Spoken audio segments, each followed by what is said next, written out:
I never believed that a school field trip could leave scars that last a lifetime. Back then, it was supposed to be fun, safe, supervised. But looking back now, every single warning sign was already there. I grew up attending school in the Darien School District in Connecticut. It was a wealthy area, the kind where schools proudly advertised educational experiences outside the classroom. Field trips were common, and as a member of the school chorus, I went on more trips than most students. This particular story begins when I was a sophomore in high school. Our chorus class had planned a multi-day trip to Woodloch Pines Resort in Pennsylvania. On paper, it sounded perfect. A resort, activities, a break from school. What could possibly go wrong? The bus ride took several hours. Cold November air followed us as we stepped off the bus, jackets zipped tight, breath visible. I was sharing a room with my close friend, Landon. From the moment we arrived, something felt off. The resort was almost empty. Too quiet. November wasn't exactly peak season, but still, a place that big shouldn't feel abandoned. We were told we'd be staying 3 days. 4 chaperones were assigned to our group, but they weren't strict. As long as we told them where we were going, we were basically free to roam. The first day passed without incident. Landon and I spent time with 2 girls we were friends with. Go-karting, rock climbing, swimming, dinner. By the time we returned to our room that night, it was close to 10. Not all students had rooms close together. Ours was on the ground level, facing downhill toward a lake. A large sliding glass door covered most of one wall. We left the blinds open. The moonlight reflected beautifully off the lake, shimmering through the glass. It felt peaceful, almost calming. That decision would haunt me for years. An hour passed. We rolled around in our beds, talking occasionally, trying to fall asleep. The room was quiet, too quiet. Then Landon screamed. Not a laugh, not a joke, a full, terrified scream. My heart jumped into my throat. I looked toward the glass door, and that's when I saw her. A tall, impossibly thin, elderly woman stood on the other side of the glass. Her long gray hair hung loosely around her face. Her skin looked pale in the moonlight. She pressed her hands against the glass, cupping them around her eyes, leaning forward, staring directly into our room, watching us. My entire body froze. Before either of us could react, she stepped back and slowly walked away. Landon and I stared at each other, breathing heavily. Neither of us spoke. Finally, we got up and rushed outside. The cement path that ran past every room was empty. No footsteps, no sound, no sign of anyone. The surrounding grass was untouched, the hill leading down to the lake, completely deserted. We both saw her. There was no denying that. The next day, we told the 2 girls we trusted, but not the chaperones. We didn't want to seem crazy. That night we were smarter. We shut the blinds. Landon fell asleep first. I followed about 30 minutes later. I woke up suddenly. No sound, no reason, just an overwhelming sense of dread. I whispered Landon's name. No answer. I turned my head to look at his bed, but I couldn't see it. Something was blocking my view. I slowly looked up. She was standing over me, the same tall, old woman, so close I could smell stale air. She took 2 steps back and calmly said, "Your back door was unlocked." Then she turned and walked out. I couldn't move. My entire body shook under the blankets. I woke Landon immediately. We locked the door, closed the blinds, and stayed awake until morning. At breakfast, we felt sick with fear. When we returned to our building to finally tell someone, we saw her again, through the glass of the neighboring room. She sat on the bed, hands folded neatly in her lap, back straight, facing the door, facing us. We ran. This time, not to the chaperones, but to the front desk. Staff followed us back. Inside the room, they found her, and an older man sitting silently on the other bed. The staff claimed both suffered from mental disorders, but something about them felt deeply wrong. They didn't belong there. After arguments, complaints, and panic, the trip ended early. We went home, and I thought that was the end of it. I was wrong, because years earlier, another field trip had nearly ended much worse. I wish I could say that incident at the resort was the most terrifying thing that ever happened to me on a school trip. It wasn't. Years before that night in Pennsylvania, when I was just a child, I came far closer to disappearing forever. I was in 4th grade. Our class went on a field trip to a small rural zoo about an hour away from school. I remember the sky clearly. Gray, heavy clouds hanging low, with light rain drifting down now and then. The zoo itself was nothing special. Small, quiet, mostly farm animals and local wildlife. There was one large building near the center of the grounds.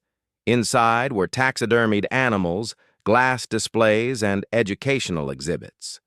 The kind of place that feels eerie, even when you're not alone. Back then, I wasn't a normal kid.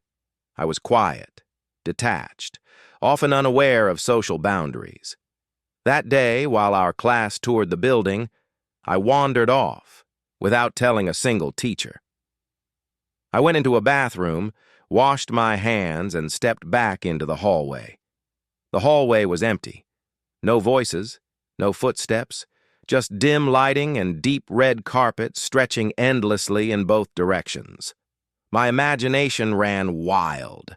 Glass cases lined the walls, dead animals frozen mid-motion, eyes lifeless yet watching. Then I saw him. A man crouched behind a stack of folded chairs at the end of the hall. At first I laughed. I thought he was joking. Maybe an employee trying to scare kids. He stepped out from behind the chairs and walked toward me. He asked calmly, "Do you know where your group went?" I shrugged. "I don't know." Without hesitation, he grabbed my hand. His grip was firm. Too firm. "Come with me," he said. I didn't fight. I didn't scream. I assumed, stupidly, that he was helping me. He led me through an exit door at the back of the building. Outside were dumpsters, a few benches, and the woods.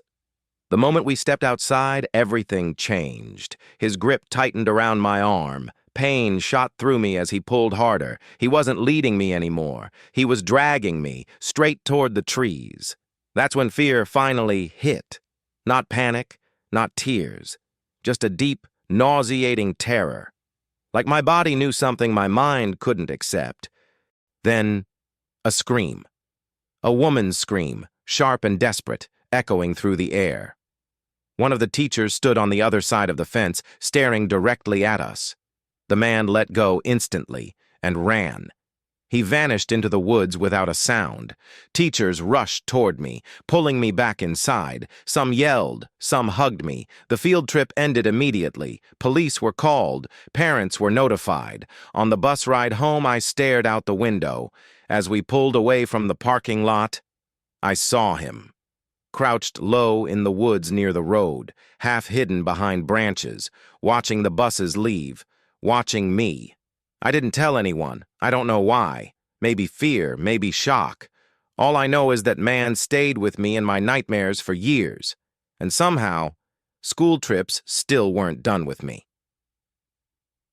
Years later, in high school, I took a class focused on mysteries and mythology, real-world unsolved cases, urban legends. I loved it. Our teacher planned a trip to a nearby abandoned village, built in the early 1900s. Abandoned almost immediately after. No official explanation. The bus ride was short, but silent. We drove down a decaying road cutting through dense forest. Grass grew through cracked pavement. Then the trees opened up. The village stood there, brick buildings, boarded windows, structures collapsing under their own age. Everything felt watched. The teacher lined us up, counted heads, and led us toward the old church. That's when my friend Ben and I made a mistake. We slipped away. One building stood taller than the rest. Something about it pulled us in. Behind it was a hole in the ground, a ladder descending into darkness. We didn't hesitate. Ben went first, then me. Our phone flashlights barely cut through the blackness. The basement smelled damp and rotten, beer bottles, graffiti, dust everywhere. A wooden staircase led upward, into complete darkness. The stairs creaked with every step. The upper floor was tight, maze-like, small rooms branching in every direction. We agreed to leave. Then we heard it. A loud thud, like a rock slamming against concrete. We froze. Slowly. We stepped toward the sound.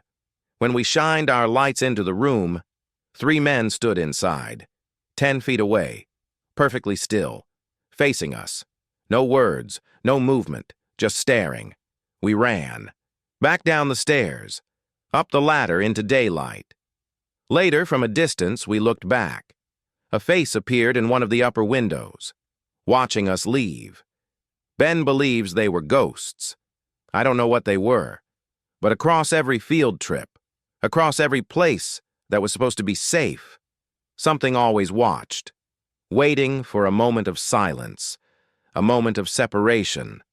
And I learned one terrifying truth. The scariest horror isn't ghosts.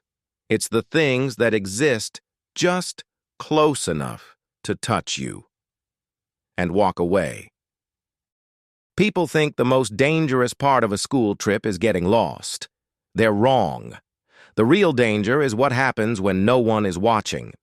This story happened during my early teenage years, long before the incident at the resort, back when teachers still believed that a head count was enough to keep children safe. Our school had organized a day-long educational field trip to what they described as a historical wildlife learning center. It was located deep in a rural area, surrounded by woods and farmland.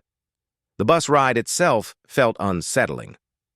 As we drove farther from the city, cell service disappeared. Houses became rare, trees pressed closer to the road. When we arrived, the place looked tired. Old wooden fences, faded signs, buildings that had clearly not been updated in decades. Teachers told us to stay in groups, no wandering, no exceptions. Within 20 minutes, those rules stopped mattering. Kids ran ahead. Some lagged behind. Teachers were distracted answering questions and managing schedules. That's when I noticed something strange. There were people there who didn't look like staff. No uniforms, no name tags, just adults standing alone, watching. One man in particular caught my attention. He leaned against a fence near the tree line, hands in his pockets, eyes following students as they passed. Whenever a teacher looked his way, he turned his head. I felt uneasy, but I ignored it. That was my mistake. Later that afternoon, we were allowed inside a large exhibit building. Stuffed animals, educational displays, long hallways. At some point, I stepped away to use the restroom. When I came back out, the hallway was empty. Too empty.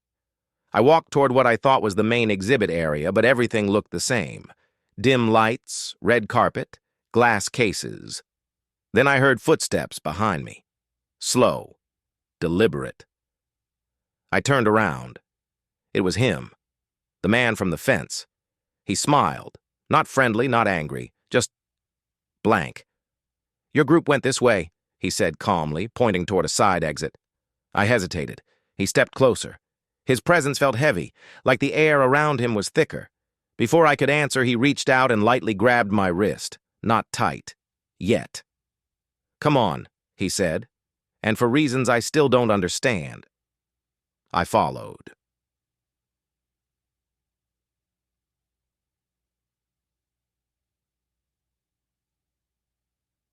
Music low, tension rising. He led me through a door I hadn't noticed before. Outside, the building ended abruptly. Behind it were dumpsters, a service path, and beyond that, trees. Lots of trees. The moment we stepped away from the building, his grip changed. His fingers dug into my arm, hard. I tried to pull back. He didn't say a word. He just started walking faster, toward the woods. My heart started pounding. I looked around. No teachers, no students, no voices, just wind through branches. And then I felt it. That sick feeling in your stomach when your body realizes something before your mind does. This wasn't a mistake. This was intentional. I opened my mouth to scream. Hard pause. A voice cut through the air. "Hey!" A teacher's voice, sharp, loud, panicked. The man released me instantly. He turned, ran, and disappeared into the trees like he had never been there at all. Teachers rushed over, surrounding me, asking questions all at once. I couldn't speak. My arm hurt. My throat felt tight. My legs wouldn't stop shaking. The trip ended early. Police were called. Parents were notified. As we boarded the bus, I looked back one last time, and there, near the tree line, I saw him, watching, waiting. For a long time, I convinced myself that what happened was just bad luck, a wrong turn, a misunderstanding, a coincidence, but coincidences don't watch you. The teachers kept me near them for the rest of the afternoon. No one let me out of their sight. Phones came out, voices lowered. The police arrived faster than I expected. They asked the same questions again and again. What did he look like? What was he wearing? Did he say anything else? I described him as best I could. Mid-40s, unremarkable face, dark jacket, calm voice, too calm. The officers searched the tree line. They found nothing. No footprints, no belongings, no sign that anyone had run through there recently. That alone made my stomach drop. If he wasn't running, then where did he go? The trip was officially canceled. Parents arrived to pick us up. Kids whispered and stared at me like I was contagious. I didn't care. I just wanted to leave. As my bus pulled away, I sat frozen, forehead pressed against the glass. That's when I saw something I didn't tell anyone. Near the edge of the woods, partially hidden behind a wooden fence, the man stood perfectly still, not waving, not chasing, just watching. His face was empty, like this wasn't over. For weeks afterward, I couldn't sleep. Every creak sounded like footsteps. Every shadow felt wrong. But the worst part? No one ever found him. The zoo claimed they had no record of such a man. No employee matched the description. No visitors were logged in that area. It was as if he never existed. Years passed. I grew older, bigger, more cautious. And slowly, the memory faded into something distant. Until high school. That's when I noticed a pattern. Every truly terrifying moment of my life happened on field trips. Places we trusted because they were organized. Because adults were present. Because we were told we were safe. And yet, those were the moments where danger came closest. Not from monsters. Not from ghosts. From people. From places where no one was really watching. I later learned something that chilled me to my core. That wildlife center shut down permanently a few years after my visit. No official reason was given, but rumors spread. Children wandering off. Unauthorized adults on the property. Security failures. One rumor stood out. A man had been reported multiple times over several years, always near the woods, always watching children. Never caught. I don't know if it was the same man, but I know this. He knew exactly what he was doing. He waited for silence, for separation, for moments when rules stopped mattering. And if that teacher hadn't screamed when she did, I wouldn't be telling this story. Even now, as an adult, I avoid places like that. Remote attractions, abandoned buildings, quiet paths near trees. Because some horrors don't need darkness. They only need opportunity. And the most terrifying thought of all? Somewhere out there. He may still be waiting for the next group to look away. Long pause. Then whisper tone. So if you ever go on a field trip, and you feel that sick feeling in your stomach, listen to it. Because sometimes the real horror doesn't chase you. It waits. People always assume that danger announces itself. A scream, a warning, a moment where you can still turn back. But sometimes, fear arrives quietly, disguised as routine. This happened during my final year of high school. Our school organized a mandatory overnight field trip for seniors. It was meant to be a team-building and leadership retreat. The location was an old educational camp, deep in the mountains. The kind of place schools loved because it was cheap, isolated, and supposedly safe. I didn't want to go. Something about the permission slip bothered me. No detailed address, no real photos. Just a name and a reassurance that staff would be present at all times. The bus ride took almost 5 hours. As the city disappeared behind us, the road narrowed. Cell service dropped to nothing. Trees closed in from both sides. By the time we arrived, it was already getting dark. The camp sat in a clearing surrounded by forest. Several long cabin buildings, a dining hall, a small medical shed, and nothing else. No nearby towns, no lights in the distance, just woods. The staff welcomed us with forced smiles. They were strange, too quiet, too stiff. They spoke like they were reading from a script. We were assigned cabins, 10 students per cabin separated by gender. I shared mine with 9 other guys I barely knew. The cabins smelled old, moldy, like damp wood and dust.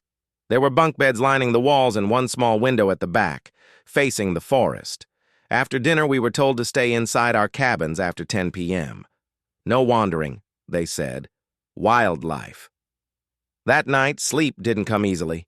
The forest was loud, branches snapping, leaves crunching, sounds too heavy to be animals. Around midnight, one of the guys whispered, "Do you hear that?" We all froze. Footsteps. Slow, deliberate, right outside the cabin. They stopped near the back window. Someone tapped the glass. Once. Twice. Then nothing. We told ourselves it was just a counselor doing rounds. No one checked. Morning came and nothing was mentioned. That's when I noticed something unsettling. There were less staff than students, far less, and none of them stayed in the cabins near us. Day activities kept us busy. Hiking, group challenges, trust exercises. But no matter where we went, I felt watched. Always from the tree line. That afternoon, during a hike, one student twisted his ankle badly. The counselors told us to keep moving while they took him back. They split the group. That shouldn't have happened. Later, during free time, I walked toward the back of the camp, near the medical shed. That's when I saw it. A narrow, dirt path leading into the woods. It wasn't marked on any map, and it looked used. Fresh footprints, crushed leaves. I followed it for maybe 20 seconds. That's when I heard a voice behind me. "You're not supposed to go there." One of the staff members stood a few feet away. He was smiling, but his eyes weren't. I apologized and turned back. That night, things got worse.